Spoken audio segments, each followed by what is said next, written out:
deegaamada soo joogto iyo Meygaagle oo dhanka waqooyi ka xiga magaalada Buuhoodle ee xarunta gobolka Cayn isla markaana ah magaalooyin taariikhi ah ayaa xilli aanu ku tagnay safar gaaban waxaanu dareenkooda ku aadan roobabka guga iyo raxmaadka ee deegaamadaasi meesheeyay waxaanu wax ka weydiinay dadweynaha ku nool deegaamadaasi deegaamadan ayaa sida dadka deegaanoo sheegeen waxay ku jireen ka hor inta uusan diin raxmaadka jiilaal amaba abaar daba dheeraatay iyadoona deegaamadani sida idiin muuqata laga dareemayo jawi wanaagsan iyo waliba dhul bilicdiisu aad u qurxoon tahay haddaba ugu horeyn dadweynaha ku dhaqan deegaanka soo joogto oo aanu dareenkooda wax ka weydiinay ayaa waxay ku jawaabeen sida tan ka waraneen wax ku sugan tahay deegaanka soo joogto ka waran barwaaqadu sayta deegaanka soo joogto aad barwaaqadiisu waxaan tahay roobkuna waa ma sha Allah aad loo nabcaysan yahay roob intee laga helay roobku ilaa 6 jeer buu helay waa garta iyo barwaaqo ma sha Allah magacayga waxa la Cabdi Abubakar Cali deegaankan Ilaahay xamdigii roobku wuxuu noo helay si fiican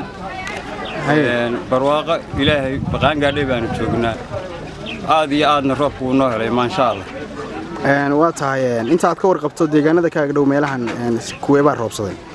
waxaa roobsan ilaa iyo xaaladka ilaa yeelay ilaa laamiga waa roobanta dhinaca kale dadweynaha reer soo joogto ayaa waxaan wax ka weydiinay nabadda ay ugu baaqeen odayaasha iyo waxgaradka Buuhoodle oo safar ku marayay muddooyinkii u dambeeyay deegaamadaasi oo colaadi ka taagan tahay u dhaxaysa beelaha Qoorlugud iyo deegaamadani waxayna ku jawaabeen sida tan meeshan ka hadlaya magaalada soo joogto weeye TV-ga Kalson aad iyo aad baan u soo dhaweynaynaa haddaanu nahay shacabka magaalada jooga ee soo joogto nabadii odayaashu ay wadeen ee hore ay nagu kulmeen halkan ay nagu yimaadeen aad baan u soo dhaweynaynaa boqolkiiba baan soo dhaweynaynaa waxaana u sheegayaa dadweynaha magaalada degan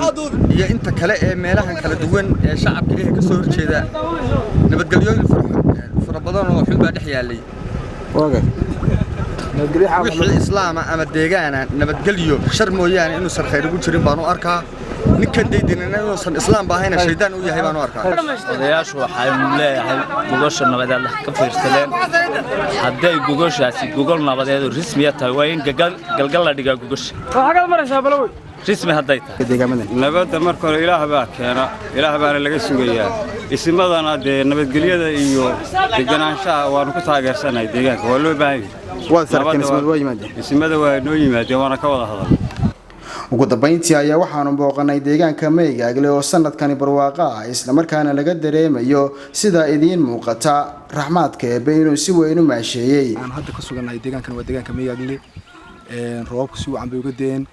barwaaqa ka dhacday wada aragtaan biyihii balligii Meygaagle aan dhex taaganahay dadku aad buu u barwaaqaystay deegaanada ku xeeran ee ku wareegsanaa aad bay u roobsadeen dadkuna aad buu ugu badan yahay waa la isugu soo guuray marka balligani waa balli aad u taariikh badan waa balliga Meygaagle dhul ahaan iyo balac ahaanna inta uu leeyahay waa balli aad u ballaaran waxa marka jilaalkii waa laga cabaa oo waxa ceelal gacmaha laga cabo xilliga barwaaqadana xooluhuna way daaqaan balliguna waa biyo simaa dhulka marka waxaan baaq u direynaa dadka qurba joogta deegaankan u dhalatay dalka deegaanku haddii la maalgashanayana wuu maalgashi uu ku wacan yahay haddii kale dalxiis ahaan wax walba wuu gelayaa cariga waxaanu leenahay dadka dalkiina arka dib ugu soo noqda ha idiin muuqdo deegaankiinu halkani waa balliga Meygaagle waxaana daaqaya xoolo aad u tiro badan oo isugu jira ari geel lo iyo waliba fardo waxaana deegaankani uu caan ku yahay ceelasha laga dhaansado xilliga jiilaalka Cabdi Casiis aadan jaamac TV-ga caalamiga ah ee Kalson magaalada Buuhoodle